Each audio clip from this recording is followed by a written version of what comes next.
mobile Maglalagay sila crane ng is a type of exhaust. crane Ay, that crane is na mounted yun. on wheels or tracks, Puntahan ko sila. allowing it to be easily moved to different locations. Ayan na yung Mobile motor. cranes are commonly used in construction and other industries to Gamit. lift and move heavy objects and materials. They come in various sizes and configurations, with telescopic booms or lattice booms, and can be Hello? operated from a cab on the crane itself or remotely. Mobile cranes are versatile and essential for many construction and industrial tasks.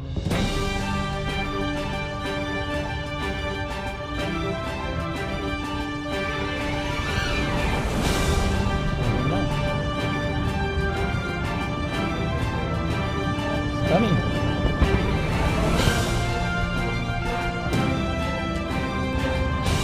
Good, dadahin nila doon. Lalagyan nila ng exhaust.